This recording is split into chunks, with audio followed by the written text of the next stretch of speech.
look at the worst golf courses in the greater Philadelphia area.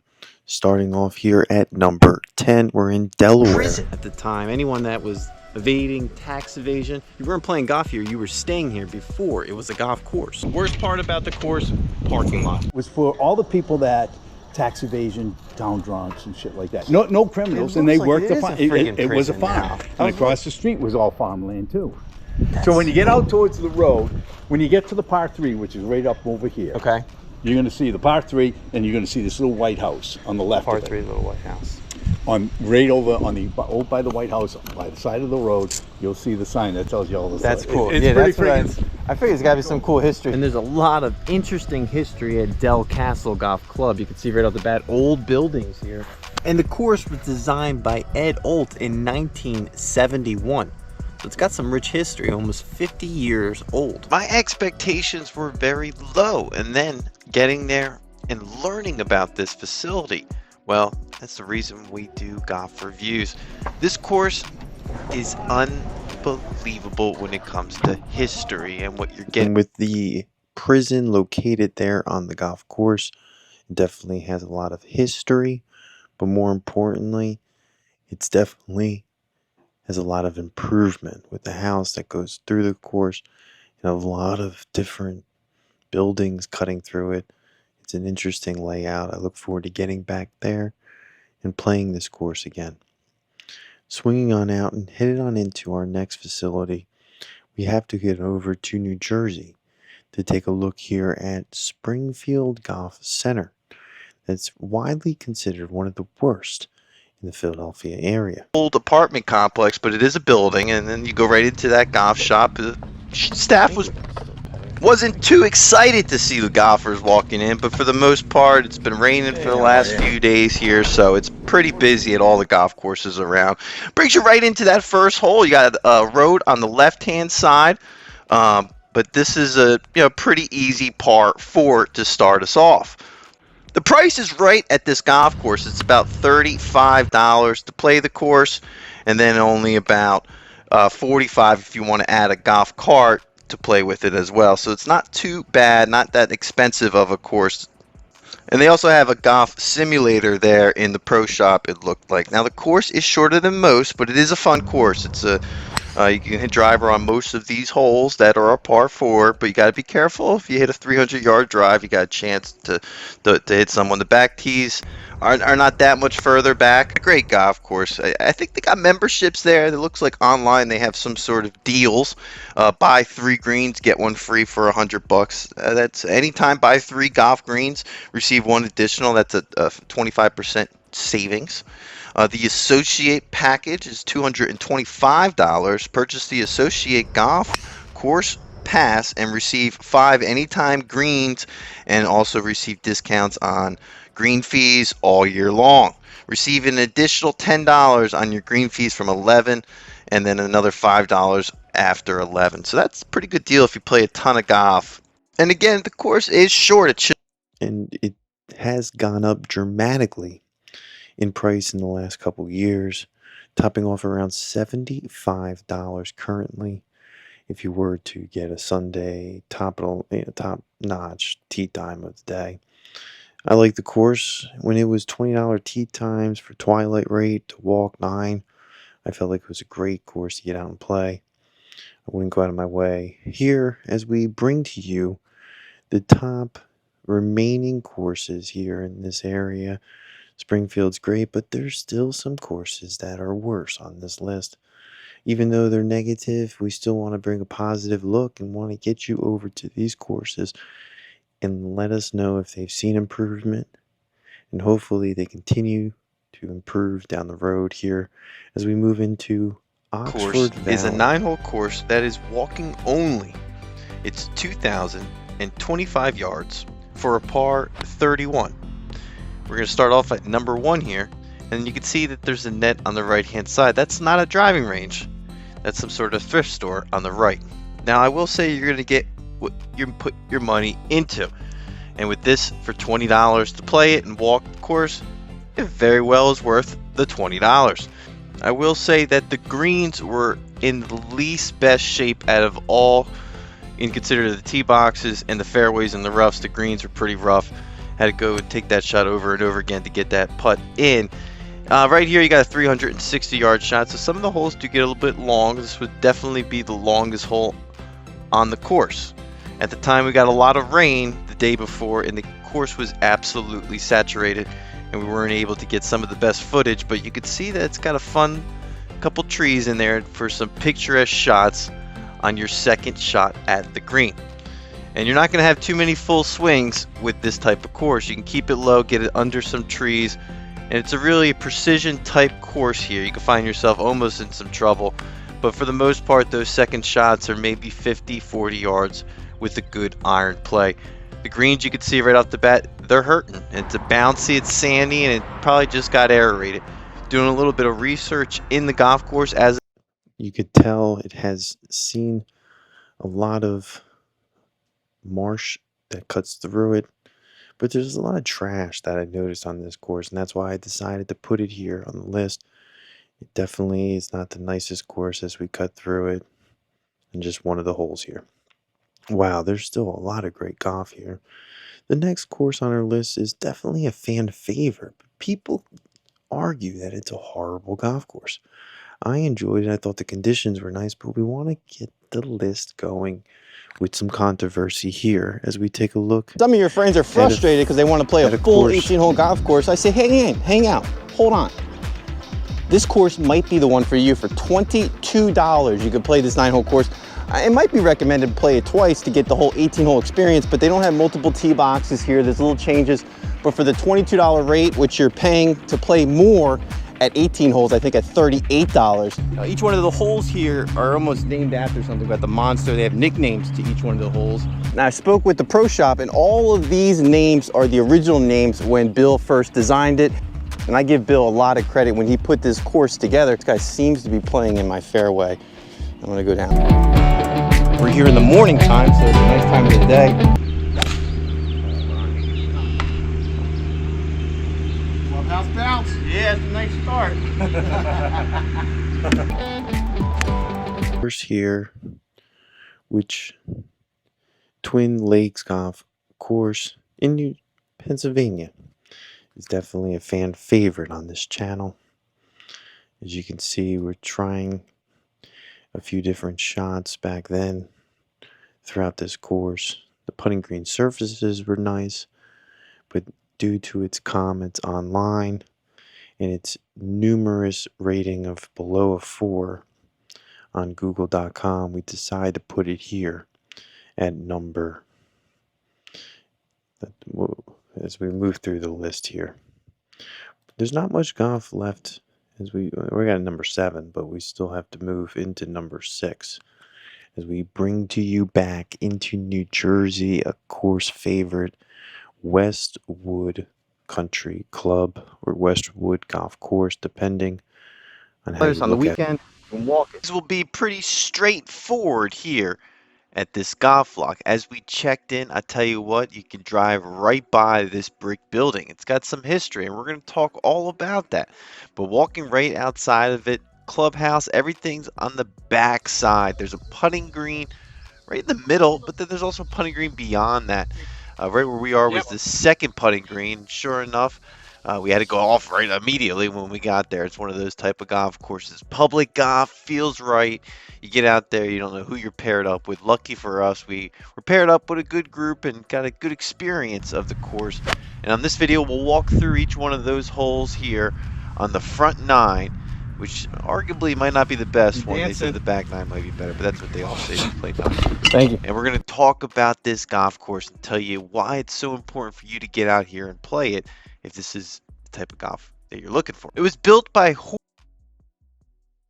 seen a lot of changes after its design, and it's apparently has seen some changes not for the greatest. Its Google rating consistently does go down, although I thought it was a great course to get out there and play, and I enjoyed it. It doesn't have the greatest layout with the short par 4s cutting through it while you're paying full price on a course. But you can see on Google Maps it definitely looks like a nice facility. Let's take a look now as we swing on in to number 5 on this list, Arguably another course that has consistently been rated one of the worst in this area. Because we're going to be going through all the holes. Course goes for about $45 to play, but it looks like it can go a little bit higher depending on if you're walking or riding. Now, the one thing I will say, there's power lines going right through the course, which is always an eyesore for most courses, but this course gets away with it. It has a lot of character to it. You know, it's a decent condition. You get what you pay for with these type of courses. It was built and designed by Ed Carman in 1962, so there's a lot of history. It's been played, so you know that's one thing to push it over the edge. And you know, I'd say it's a really great golf course to get out and play at least one time. It's 6,725 yards, so not too short. It's a slope of 120. It's pretty. On Google that this course is considered a sandbox now, and it is not worth the $90 to $80 for certain tee times in the summer. I was fortunate enough to play the course once, and I'm not in a big rush to get back there over. Again, I would play Running Deer, which is right next to it, you can see right there, before I play this course. Let's head on in as we crack this list into the top 4. We have to go into the Philadelphia area for a local gem in a historical golf course. It's not the greatest. At number 2, we got the par 3s, which you're going to see a lot of. These are older courses. They don't play long.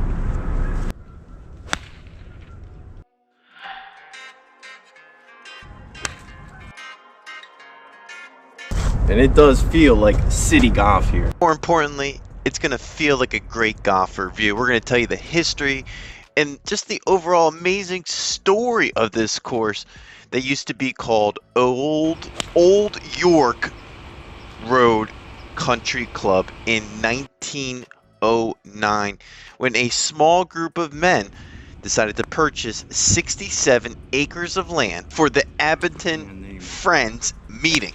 Then in 1910, a contest took place to design, quote unquote, a 9-hole golf course, which was won by Jimmy Yang, a golf professional. I've seen a lot of changes throughout the year. It does have the first island green. It's a popular spot for people that are learning to practice the game of golf, although it's definitely an interesting layout. I wasn't too impressed and decided to put it here at number 4. With just 3 more courses here to take a look at, we want to point out that this is an independent, opinionated list, and any information that you have would be greatly appreciated as we consistently make updates. Let's take a look now as we head on in to number 3 on this list. From the Pacific to the Atlantic, but now we've found ourselves in a unique spot where you don't want your car to break down, but most importantly, you want to get out and play 18. That's here at Juniata Golf Club. It's like a walk in the park here. And it's getting harder and harder to find that great golf deal. Now, golf now has great deals across the board sometimes, but they get eaten up. And most of the time, they're not as good as they used to be a couple years back. But on this golf channel, we want to make sure we hit all the courses. And this is one we wanted to play 18 and slap them around. It's the type of golf course you could throw away the idea that you're outside of a big city. 15 minutes outside Philadelphia, $30 to play the golf course. Come on, guys, join us. This is what we're trying to do. We're playing fun golf. The course really doesn't play that long, so let's look at the stats right now.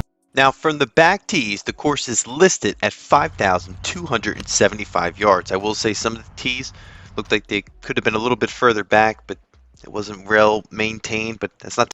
And that's why I decided to put it here at number 3. Though, again, a lot of people love this course, and the alternative is housing, so hopefully this still remains a golf course. You can see his putting green surfaces were pretty nice, but just parts of the course that just kind of freak you out, like going underneath this road or bridge or whatever you want to call it, and you got a cemetery next to it. It's just an interesting layout, but definitely not one of the top tier golf courses in Philadelphia.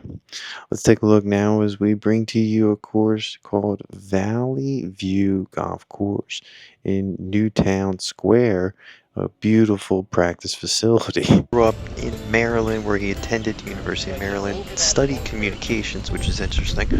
Same thing I studied. Graduated in 1962, became an assistant at a course, Burning Tree in Washington, D.C. Soon later, he became a professional And of course, Williams Sports Country Club in Pennsylvania. Soon later, Bob designed the Old Masters Golf Club, the one you're seeing here, in Newtown Square. 1967 construction broke. He also designed another course, Old Masters Golf Center in Egg Harbor, New Jersey, which is right outside of Atlantic City. And on hole number 5, the course starts to open up with a par 5. 418 yards total. Now he's played almost 50 years as a member of the PGA. He was inducted into the Hall of Fame in 2016. He was part owner of Reading Country Club. Definitely some interesting history here. Another course that has seen some articles about the possibility of being turned into a different type of layout with houses, and hopefully it still remains a great practice facility. I enjoyed going out here and playing this course a few years ago, and hopefully it's seen the changes that we would hope to have liked on this channel. That leaves us with just one more course left, a course that I think has potential in comparison to the other facilities. But before we do, we want you to go down and write a course that you think we might have missed in the greater Philadelphia area. This course here, Valley View, is a beautiful one, but as we zoom on out and bring to you our number 1 course, we want to make sure everyone has an opportunity as we make updates here in the near future. Let's take a look here at number 1, a George Fazio design course that has been consistently rated by Google as one of the worst that I've seen.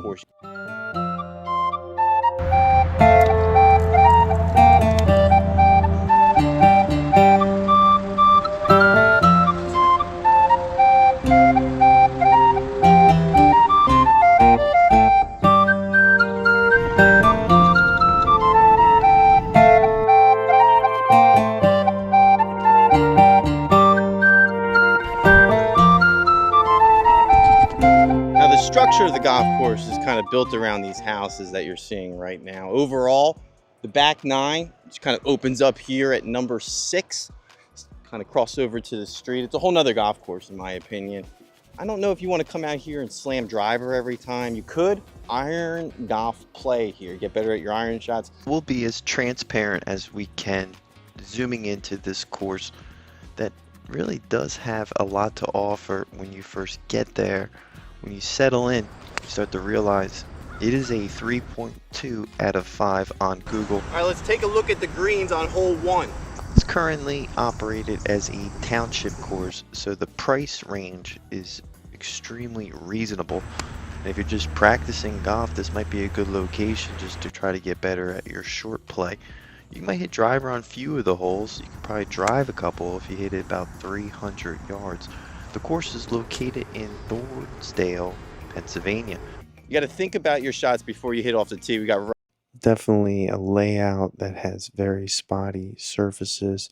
The greens were definitely also playable. It wasn't like it was a course that just was not playable. I actually thought some of the greens were the highlight of the course. It has a horrible rating on Google of below a 3.5. And typically you like to see a 4, but you can see parts of the course do highlight a wonderful layout. I think I did give it a bad rap, but more importantly, we want to turn this into a Reddit type feel. So any information that you have on these courses, or if you think we need to get back over there and do an update video, be sure to let us know down in the comment section below. We're learning, golfing, and growing, and we're going to make mistakes along the way. I did like this part about the course, especially when you had the kind of interesting layout and historical barn on the course. But you can see those tee boxes needed some help. You got interesting trees. It could become a pretty frustrating day out there if the sun beats down on you. That's it for this video. Keep a lookout for more videos to come here with the Professor, an independent golf channel focused on fun and affordable golf in your area.